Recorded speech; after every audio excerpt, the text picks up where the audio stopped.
make a video on peanut allergies, or actually, not really peanut allergy, but like, uh, so I did a little bit of reading on the internet on, peanut allergies and such. I found that, not just peanut allergies, just other tree nut allergies. So, I found that, you know, some of the nuts came from these South American countries. I did some reading, and what I remembered is, Peru used to be the Incan Empire. So let's just say I never quite understood why people have these food allergies, including shellfish, eggs, peanuts, tree nuts. Um,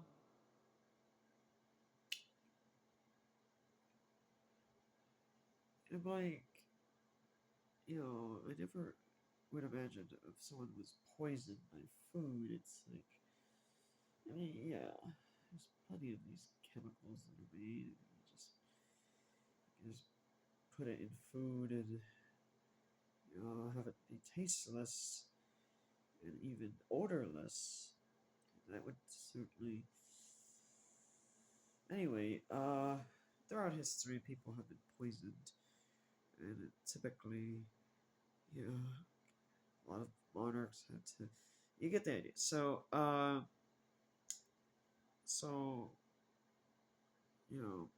not sure how that has anything to do with food allergy.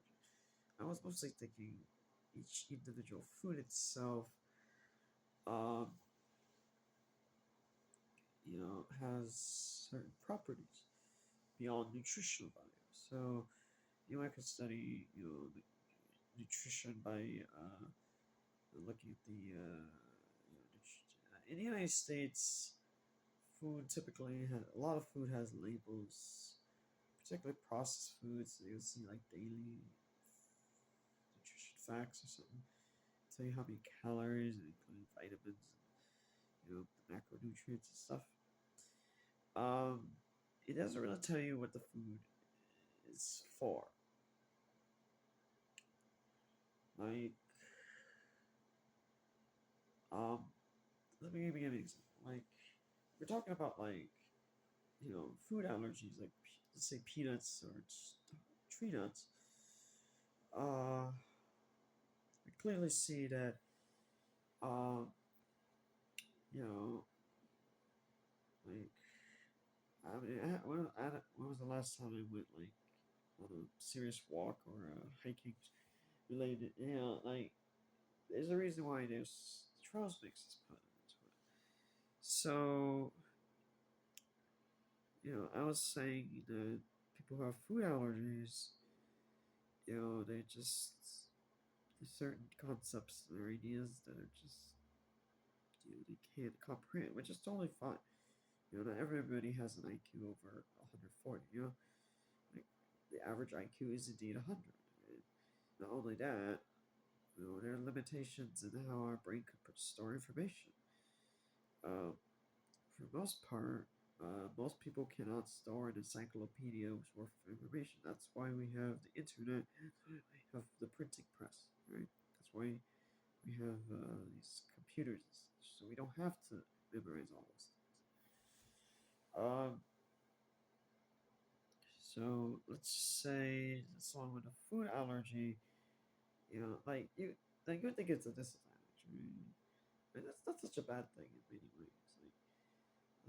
You can find that even among, like, anyone's ever played a game where there's some luck involved.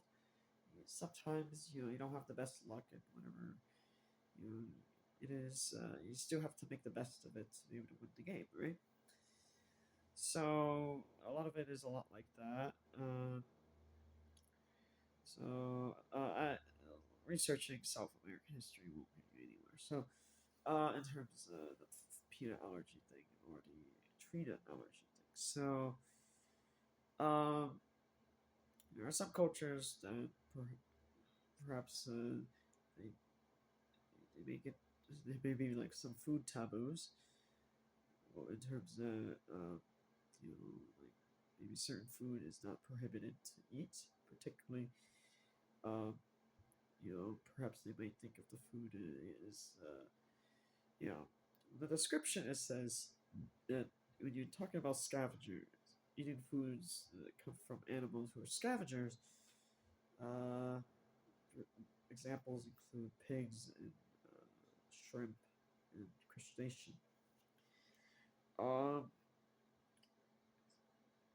it is not necessarily because the animals are have those no, that's that's the description. Another reason is there's something else uh, included where they know the effects of eating those foods will cause certain things to happen. Um, this idea is commonly found uh, in terms among people who study on other cultures.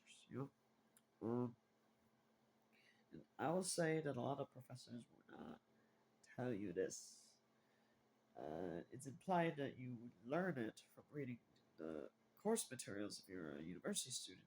The professor doesn't have a reason to explain it in the lectures, unless it was a very specific course um, on that specific topic. I'm just saying that the culture, you know, culture can change. A country can change, you know, over time. I would say that uh, the reason for dietary restriction in terms you know in religion, even in religion, is not because the animals there. It's not because of that. That may be the surface reason, but that is not the real reason. What do I? Let me explain further. Like some people, there's some types of people in some countries they get arrested, right? It's mostly because yeah, each country has why did I mentioned the word culture a few minutes ago for a reason. So there are certain types of people just act very differently.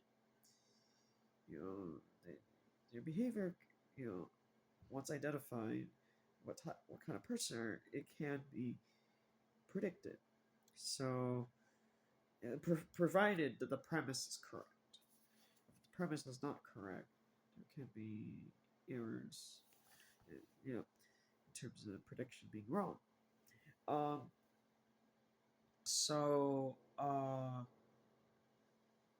I could provide a link in the description to really explain this, but I'm just saying that like now obviously it's not kidding yourself like if you were in North Korea trying to escape that country, more likely they would get caught and get arrested instead of being shot by the border guards or of course escaping.